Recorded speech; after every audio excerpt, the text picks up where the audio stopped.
和陆遥结婚后，他收购了我爸爸的公司，逼得我爸爸跳楼自尽。妈妈重病不起，不仅如此，陆遥还包养了他那个离过婚的小青梅。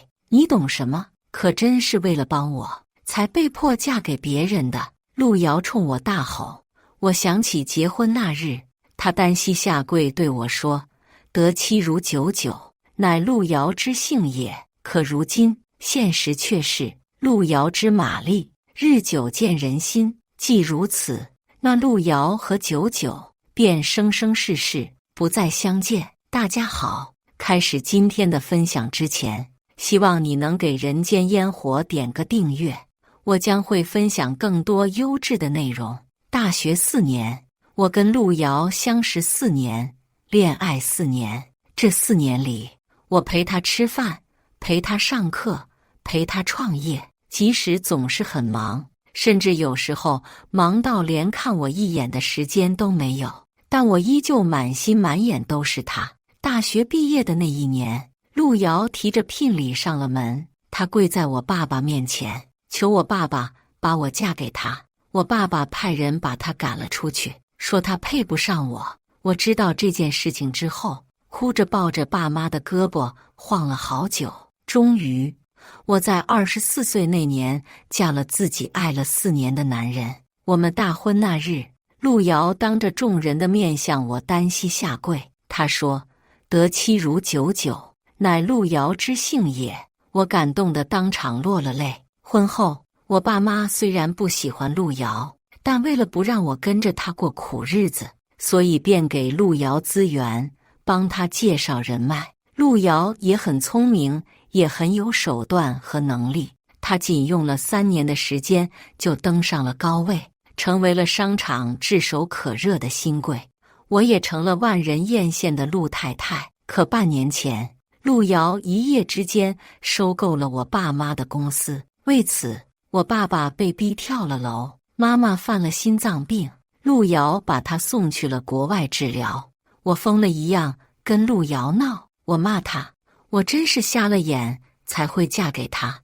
我也恨我自己，如果不是我引狼入室，我爸妈也不会遭此大难。为了报复陆遥，我去公司闹，还搅黄了他好几个项目。林九九，我知道你爸妈一直看不上我，他们虽然帮了我，但却打心底里瞧不上我，觉得我是靠你上位。我就是要让他们看看，我陆遥靠的从来都是自己。这是陆遥当着公司众人的面对我说的话。我愤怒地骂他，打他，可他都无动于衷。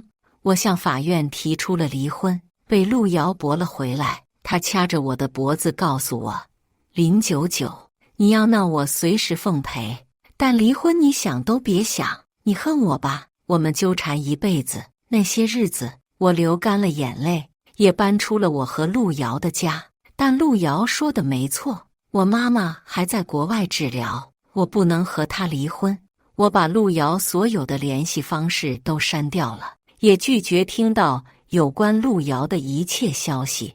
但陆遥这个名字早就已经成为了万人瞩目的存在。于是没过几天，一条条新闻报道就刷屏了我的手机。陆总与夫人貌似离婚，陆总搂着当红女模特惊现商场，陆总惊现酒吧，与一女子火热拥吻。陆遥在外面开始疯狂地与女人传绯闻，几乎每隔3、5天，他身边就会出现一个新的面孔。也就是在那个时候，我收到了胃癌晚期的确诊单。就在我害怕而恐慌之际，陆遥的消息再一次刷爆了热搜头条。陆遥那离了婚的小青梅回国来投奔他了。那天，陆遥亲自去机场接的他和他的家人。陆遥跟我说过，他是孤儿，10岁到18岁一直长在秦家。热搜说的那个小青梅，应该就是秦家的女儿，叫秦可珍。陆遥18岁那年，创业赔了200万。4年，秦家父母带着秦可珍去了国外，没多久就传回了秦可珍结婚的消息。她嫁给了国外的一个有钱人。秦可真结婚后帮陆瑶还了债，从此秦家就再也没有联系过陆瑶。直到半年前，秦可真哭着找到了陆瑶，说她的丈夫家暴她。在陆瑶的帮助下，秦可真和她的外国丈夫离了婚。随后，秦家人立即回到了国内来投奔陆瑶。那天，我也接到了陆瑶的养母打来的电话，她说这一切都是他们一家人的计划。秦可真嫁到国外帮陆瑶还债，陆瑶功能名就后娶秦可真，但他们也没想到我会出现在陆瑶的生命中。秦母说让我尽快跟陆瑶离婚，但他们不知道的是，不肯离婚的人一直都是陆瑶。接机那天，秦可真和陆瑶在各路媒体的围堵下入了矿。镜头里，那女孩长得娇小柔弱，眼眶红红的看着陆瑶，委屈又倔强。当初为了帮瑶哥哥还债，我才嫁去了国外。我心里一直爱的都是瑶哥哥，这些年从未变过。我不求他回应我的爱，只求能陪在他身边。秦可真哭得娇弱可怜，陆瑶听得心疼愧疚。陆瑶给秦家在国内置办了房子，还让秦可真做了他的贴身助理。陆瑶驱散了他身边所有的女人，只留下了秦可真一人。陆瑶带着他出差旅游，毫不避讳地和他在公众面前牵手拥抱接吻。朋友给我打来电话，让我注意些，别让陆瑶被拐走了，还说陆瑶这个小青梅跟之前的那些女人都不一样，她跟陆瑶有8年的感情，而且还是年少的情分。我笑笑表示我没关系的，就算没有秦可真，我和陆瑶这辈子也不可能了。横亘在我们之间的是我爸爸的命，是我躺在病床上妈妈以及他们经营了一辈子的公司。我第一次见到秦可真是在我胃癌晚期检查的那天，因为我没有接受化疗，导致癌细胞急速扩散，病情进一步恶化。医生说我最多剩下3个月了。出了医院，我裹紧了羽绒服，我不怕死，也早就坦然地接受了这一切了。但今天是陆瑶分公司的年会，这个公司也是爸妈一辈子的心血，我得替他们去看看。我到年会场地的时候，正好看到一身高定西装的陆瑶揽着一袭高定礼服的秦可真在舞池里跳着开场舞。一舞完毕，周围响起热烈的掌声。秦可真在众人的恭维声中仰脸朝陆瑶娇羞一笑，陆瑶也向他回以最温柔的笑容。两人挽着胳膊走出舞池，随后陆瑶便被几个合作伙伴围住了。倒是秦可真先看到了坐在角落里的我，旁边的一个女同事跟她说了几句什么，她便提着裙摆笑意盈盈地坐到了旁边，手里端着红酒杯，优雅地抿了一口酒。九九姐，你长得果然像我，怪不得姚哥哥会娶你。不过你是该好好保养保养了，你看你那粗糙的皮肤和干瘪的身材，真的是一言难尽呢。对面透明的玻璃上映着我的身影，苍白的面色再加上一袭厚重的羽绒服，的确是一言难尽。见我没有说话，他更得意了，继续输出。九九姐，我听说你跟姚哥哥之前感情挺不错的，他怎么没邀请你来跟他跳开场舞呢？要知道，公司年会和总裁跳开场舞的一般都是他的夫人呢。你说姚哥哥邀请我跟他跳开场舞，是不是把我当成他的夫人了呢？秦可真捂着嘴巴笑，眉眼弯弯的，像个月牙似的。我打量了他几眼，我们确实是有几分相像的。朋友曾经提醒过我的话，现在看来也不无道理。秦可真对于陆瑶来说的确是不一样的。往年我有事不参加公司年会，陆瑶都是把跳开场舞的机会让给公司的总经理和其夫人，而这次他却邀请了秦可真。刚刚他们在舞池中牵手转动的样子，真的是郎才女貌配对得很。我看着秦可真，冲他温柔地笑了笑。那你可得抓住机会啊，再努力，没准路遥真的就娶了你呢。你对路遥这么重要，他肯定舍不得让你当小三吧？听到我说到小三这个字眼，秦可真的脸色肉眼可见地黑了下来。看到他的表情，我淡定地笑了笑。他跟路遥身边也有半年了，想必没少听到这样的字眼。林九九，你别得意，我告诉你，不被在乎的人才是小三。我们3个人之间，你才是最多余的那个人。姚哥哥当年娶你，也仅仅是因为利益，而我才是为姚哥哥付出最多的那个人。我们有着从小到大的情分，要不是你趁我不在国内，仗着跟我一张有几分相像的脸，抢先嫁给了姚哥哥，你以为姚哥哥会娶你吗？面对秦可真的疾言厉色，我只是轻轻哦了一声。既然这样，那你可要跟你的姚哥吹吹枕头风，让他早点跟我离婚。见我满不在乎的神色，秦可真眯了眯眼睛，随后招手让侍应生又端来了一杯红酒。他压低声音对我道：既然这样，那我就让你看看我们之间到底谁才是赢家。说罢，他举起红酒杯，从自己的头上浇了下去，紧接着就大声哭嚷了起来：九九姐，你做什么？我不过是说了几句话，你至于这么小心眼吗？一瞬间，我们这个角落里吸引了所有人的目光，路遥也看到了。看到我的一刹那，路遥怔了一下，随后大步朝这边走来。秦可真哭着扑进了路遥的怀里：遥哥哥，你可要为我做主啊！我只过是爱慕你，想陪在你身边，我有什么错？九九姐骂我是小三，是情妇，是见不得人的脏东西。可是姚哥哥，我是真的爱你，我不求什么名分，只要能待在身边，我就很满足了。他哭得可怜又懂事，言辞之间都是对路遥满满的爱。这场面任谁看了都会心疼他怀里的那个娇娇女，但路遥却把他推开了。他直愣愣地看向我：你怎么来了？要知道，自从我跟路遥撕破脸之后，我就再也没有陪同他出席过任何一场活动。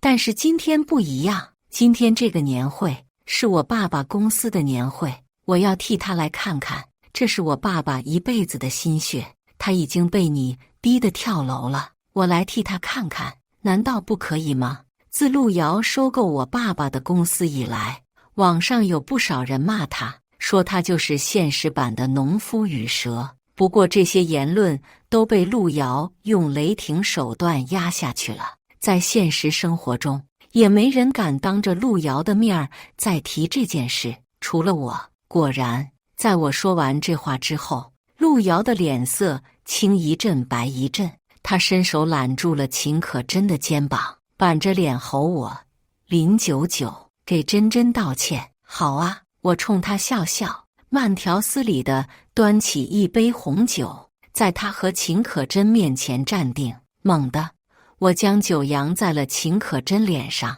啊！伴随着秦可真的尖叫声，我缓声道：抱歉，手滑了。说罢，我便裹紧羽绒服，独自一人走进了寒风中。路遥啊路遥，就让我们在这仅剩的时间里互相搓磨吧。我想知道，如果路遥知道我的生命仅剩下3个月不到了，他会是什么表情？是拍手叫好，还是迫不及待让新人换旧人？我回了家，一个人缩在自己的小窝里。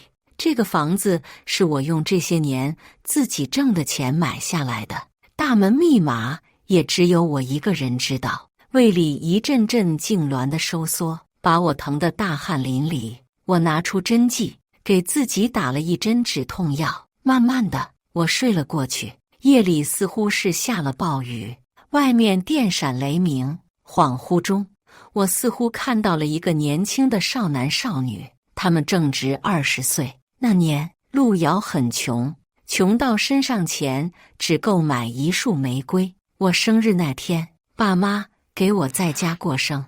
那晚下了很大的雨，等到过完生日，爸妈都睡了，陆瑶才给我打电话。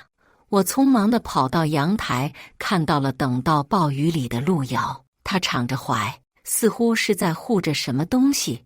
我打着伞，急忙跑了出去。等到走近，才看清她怀里抱了一束玫瑰花。你怎么没有打伞？伞坏了，那你不会买一把吗？陆瑶看着我不说话。我突然意识到了什么，我知道她在创业，经常入不敷出。她也知道我家条件不错，但她总是说只有这天下最没本事的男人才会花女人的钱，所以她从来不肯要我的钱，一分都不肯要。你等了多久？我问他。我一直在。我冲过抱住他，哭他骂他大傻子，等这么久不知道敲门的吗？可他却说怕给我丢人。我躲在被子里，不由得瑟缩了一下。外面的雨下得似乎更大了些，那股劲头像是把全世界的爱意全部冲刷。我睡得迷迷糊糊，下意识地拨通了一个熟悉的号码。阿瑶，下大雨了，记得打伞。说完，电话被啪的一声挂断了。我没在意，翻了个身，继续睡了过去。不知道过了多久，我一睁就看到了坐在我床边的男人，他旁边还放了一束很大的玫瑰。陆瑶，你怎么进来的？叫了开锁师傅。99，我们谈谈。陆瑶灭了烟，皱着眉头，直直地看着我。谈什么？忘了之前的一切，我们重新开始，可以吗？我冷冷地看着他，为他说出的话感到好笑。忘了什么？忘了我爸爸跳楼的那一幕，还是我妈妈进抢救室的那一幕？我没忍住，一巴掌打在他的脸上。陆瑶的拳头紧紧地握着，不过我从都不怕他。陆瑶，你总说我爸妈瞧不上你，那你为什么还要娶我？你娶了我，然后踩着我爸爸的尸体来创造你的商业帝国。你敢说这一切都不是你和秦家人的计划吗？你让我忘了之前的一切，那你能让我爸爸活过来吗？能让我妈妈好起来吗？你能放弃秦家人吗？你都不能。我冲着他嘶吼着。陆瑶握紧的拳头缓缓松了下来，哑着声音道：这些都是权谋之术，我要想往上爬，只能这么做。我会把对爸妈的亏欠补偿在你身上的。但是秦家对我有恩，秦可真也的确为了我牺牲了他自己婚姻，我不能不管他们。但99，你放心，我不会娶秦可真的。我陆瑶这辈子只会有你一个妻子。呵呵，我心里冷笑了2声，平静地看向他。陆瑶，你真恶心，我永远都不会原谅你。如果杀人不犯法，我恨不得杀了你，替我爸妈报仇。我似乎是把陆瑶激怒了，他伸手打翻了那束艳丽的玫瑰花，皮鞋踩住那些花瓣，将它们碾了个粉碎。林99，既然如此，那我就成全。离婚协议书过几天我会让人送来。我跟陆瑶又大吵了一架，他回了秦家，去找了秦可真。秦可真给我发了一段视频，画面里陆瑶抱着他吻得很凶，胃中一阵翻涌，一股铁锈味儿涌入口腔。我没忍住，吐出一口血来。我呆呆地看着地上的那一口鲜红的血色，久久不能回神，只是胃痛，无关其他。第2天的时候，我听人说陆瑶昨晚连夜带着秦可真去了国外旅游，国内铺天盖地的新闻。陆总与秦小姐在美国街头拥吻，陆总送给秦小姐一辆超级跑车，陆总离婚，现已与秦小姐订婚。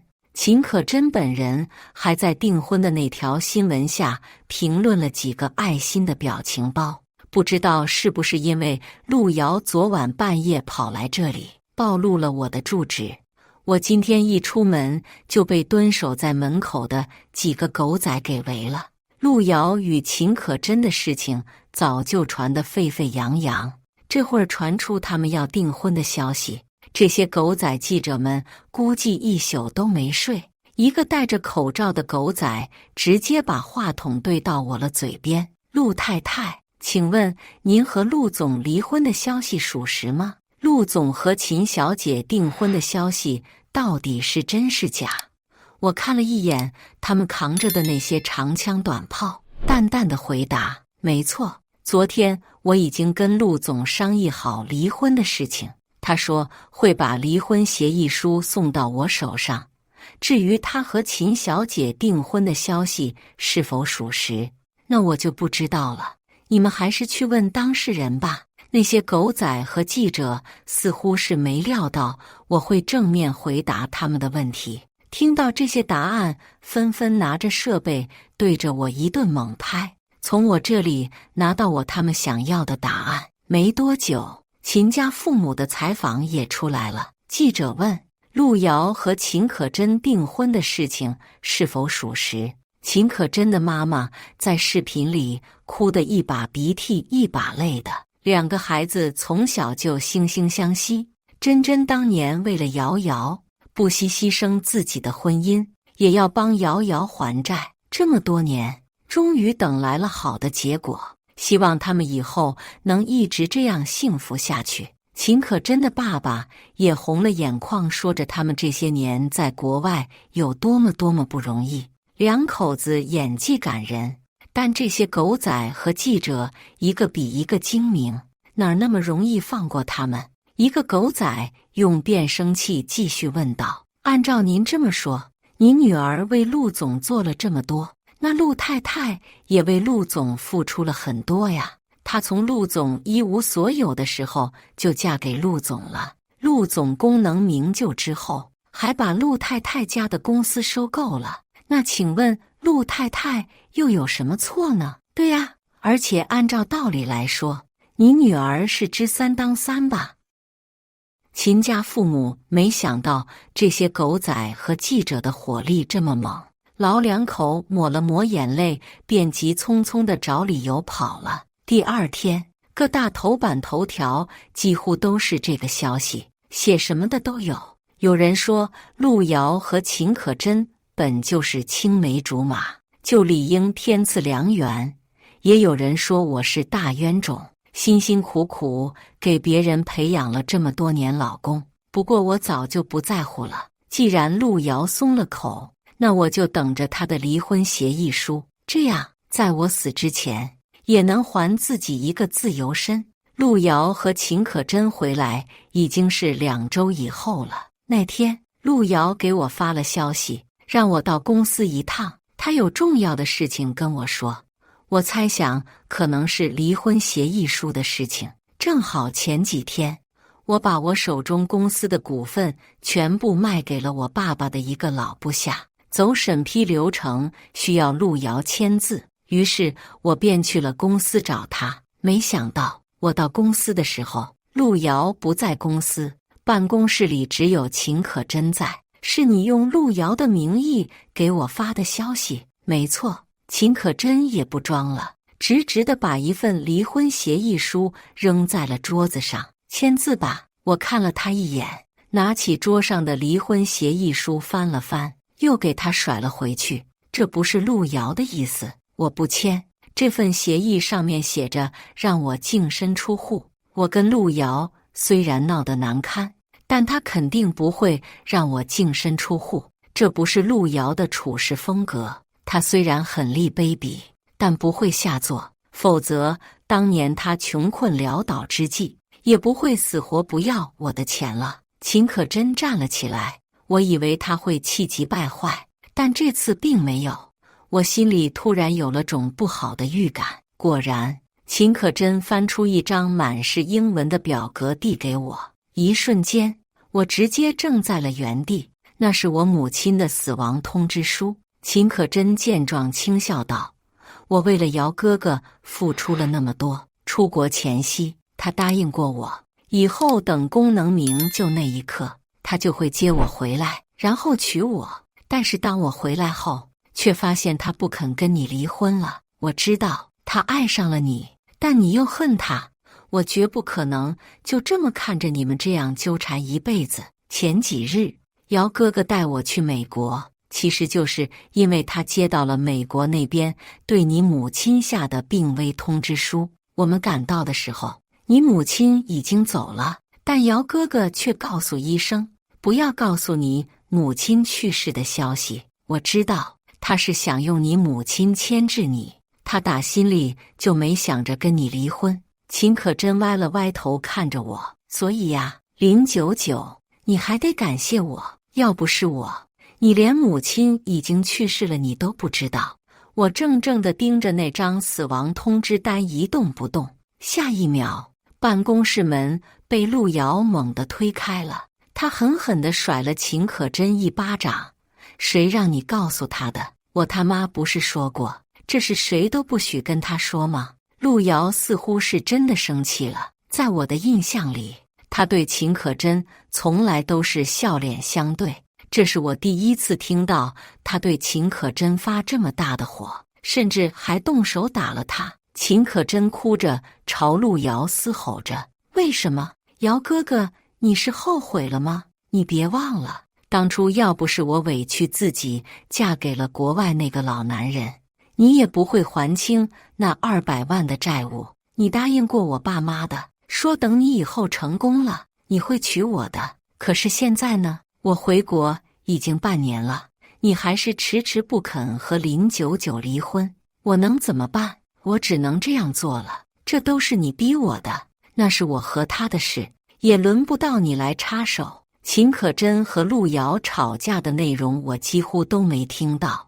只能感觉耳边传来一阵阵的嗡鸣声。猛地，我感觉胃中又涌上来一股熟悉的铁锈味儿，下一瞬，我激烈地咳嗽了2声，血从嘴角流出，我的身上沾了红色的鲜血，我腿脚发软，胃疼得受不住，连站立的力气都没有，直直地倒了下去。在我闭上眼睛的最后一秒，听到陆遥慌张地大喊着：快叫救护车！我头脑昏迷着，潜意识里听到陆遥在骂人：你们能治就治，不能治就他妈给老子换人！陆遥有钱有权，那几个医生被他骂得一句都不敢反驳，只有一个年纪稍长一点的医生说了句话：陆总，陆太太是胃癌晚期，我们刚刚查看了陆太太的病历，发现早在大半年前就发现了，